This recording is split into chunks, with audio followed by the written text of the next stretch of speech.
Detik-detik wafatnya Sunan Kalijaga. Sumber, https://intisari.grid.id penulis, Prima Maulana Sunan Kalijaga memiliki nama asli yakni Raden Said.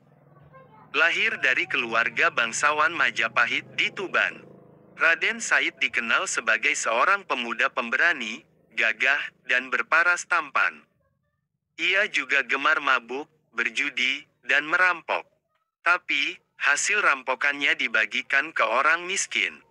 Hidupnya berubah setelah bertemu Sunan Bonang, seorang wali yang juga putra Sunan Ampel. Sunan Bonang berhasil membimbing Raden Said menjadi seorang muslim yang kafah. Bukan itu saja, Raden Said juga menjelma menjadi seorang ulama besar yang bijaksana. Namanya pun berubah menjadi Sunan Kalijaga setelah bertapa 3 tahun di pinggir sungai. Sunan Kalijaga berdakwah dengan cara kreatif. Ia tidak memaksakan syariat Islam secara keras. Sebaliknya, ia menggunakan pendekatan yang lembut, bijaksana, dan menyentuh hati. Sunan Kalijaga menghormati budaya lokal dan mengadaptasinya dengan nilai-nilai Islam. Ia menggunakan wayang, gamelan, tembang, dan tari sebagai media dakwah. Sunan Kalijaga juga menjadi penasihat dan guru bagi para raja di Pulau Jawa. Mulai dari Sultan Demak, Sultan Pajang, hingga Raja Mataram Islam, Panembahan Senopati. Namun, di balik keagungan Sunan Kalijaga, ada satu misteri yang masih belum terpecahkan, yaitu mengenai usianya. Tidak ada sumber sejarah yang akurat tentang tanggal lahir dan wafatnya Sunan Kalijaga. Meski begitu, ada beberapa pendapat yang berbeda tentang hal ini. Pertama, Sunan Kalijaga berumur 142 tahun. Lahir pada tahun 1450 M dan wafat pada tahun 1592 M. Ini adalah perkiraan berdasar buku berjudul Sunan Kalijaga, Raden Said karya Yoyo Rahayu Basuki. Kedua, usia Sunan Kalijaga adalah 139 tahun. Ia lahir pada 1430 dan wafat pada 1549 M. Perkiraan ini berdasarkan buku berjudul Sunan Kalijaga dan Mitos Masjid Demak karya Dr. Fairuz Sabik. Ketiga, Sunan Kalijaga berumur lebih dari 200 tahun. Dasarnya adalah catatan Babat Tuban.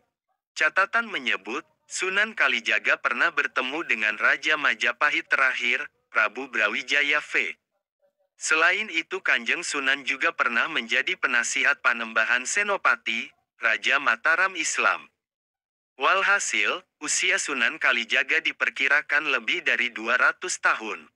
Dari beberapa teori tersebut terlihat ada perbedaan yang besar mengenai usia Sunan Kalijaga. Hal ini mungkin disebabkan oleh kurangnya sumber sejarah yang otentik dan akurat. Lalu, bagaimana dengan kisah wafatnya Sunan Kalijaga? Menurut beberapa sumber, Sunan Kalijaga wafat setelah menyelesaikan pembangunan Masjid Agung Demak. Ia dimakamkan di Kadilangu, yang menjadi bukti bersatunya para ulama dan umara.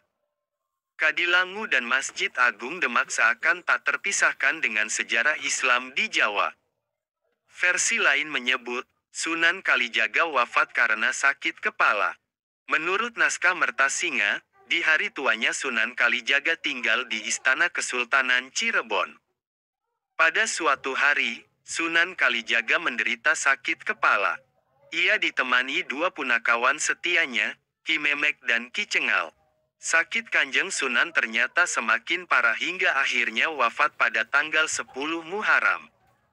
Ki Memek dan Ki Cengal lantas melaporkan kabar ini kepada Sultan Cirebon yakni Panembahan Ratu, cicit dari Sunan Gunung Jati.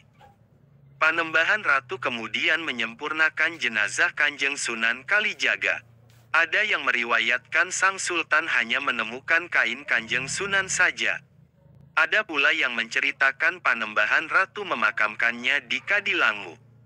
Terlepas dari hal itu, hingga saat ini makam Sunan Kalijaga di Kadilangu selalu ramai didatangi para peziarah.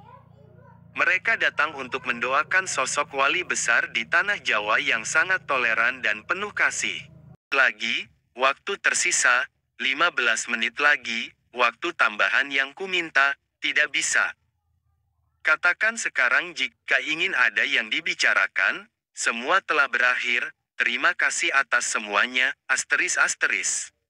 Kurasakan beberapa tetesan air jatuh, sampai membasahi hidungku. Bahkan air yang jatuh itu menetes di bawah kelopak mata, seperti sengaja untuk menyamarkan air mataku. Perlahan kuarahkan tangannya untuk memelukku dan ia meresponku dengan baik, langsung mendekap tubuhku yang lemah. Hari itu, kurasakan kehangatan yang sangat jauh berbeda dan hanya dia yang bisa melakukannya. Tapi sayang kehangatan itu harus kulepaskan, karena itu bukan milikku tapi milik suaminya. Aku sadar jika aku masih ada di tempat ini, maka yang kudapatkan hanya rasa sakit yang semakin dalam dan aku tidak ingin menggendong rasa sakit ini untuk waktu yang lama. Hari itu juga, kuputuskan untuk berhenti melangkah mengejarnya. Selesai. Ku jemput istri orang di depan rumahnya. Kita mulai ceritanya dari sini, aku tidak akan menyebutkan namaku, biarkan waktu dalam cerita ini yang mengalir dan memberi tahu siapa diriku. Iya, aku yang bukan siapa-siapa baginya, orang asing yang muncul begitu saja. Bahkan dia pun pernah berkata, saya hanya biasa saja denganmu, tak lebih, kata itu yang menyadarkanku, posisiku saat itu atau saat ini. Yuli kita panggil saja begitu, istri orang yang membuatku melangkah jauh untuk mengejarnya, jauh sekali sampai terkadang aku lelah untuk melangkah dan sesekali pun jatuh. Namun malam itu, tak kusangka. Yuli menerima ajakanku, pergi malam minggu berdua. Beri waktu aku 1 jam saja, kataku merengek. Hanya 1 jam kan? Iya, aku janji. Kutunggu selepas maghrib, itu kata terakhir sebelum telepon terputus. Brem, motor kuhentika tepat di depan rumahnya. Aku yang terlalu nekat atau aku yang bodoh? Bagaimana jika suaminya ada di rumah? Bagaimana tanggapan tetangganya jika Yuli kujemput malam mingguan? Bodohlah aku tidak peduli akan hal itu, yang jelas aku bisa berdua dengannya. Kutunggu dia cukup lama, sambil kudengarkan suara lantunan anak-anak mengaji dari speaker masjid yang beradu dengan suara dangdutan tidak jauh dari rumah tetangganya yang mungkin saja tengah karaokean. Mama berangkat sebentar, adek sama nenek dulu ya. Kulihat wanita berkacamata itu menenangkan anaknya sembari menenteng helm di tangannya.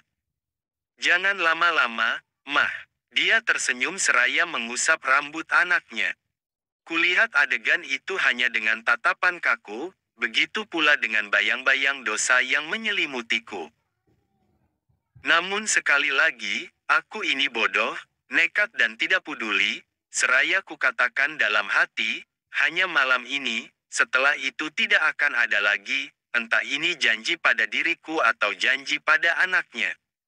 Suara anak-anak mengaji berhenti, menyisakan suara tetangganya yang tengah karaokean.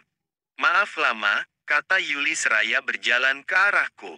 Rambut panjangnya yang tergerai, melayang tersapu angin. Setiap kali langkahnya membuat jantungku berdebar, meski mataku tak dapat berkedip melihatnya. Terhipnotiskah diriku, atau terpesona karena kecantikannya? Tepat kami berdua berhadap-hadapan, suara azan Isya pun berkumandang.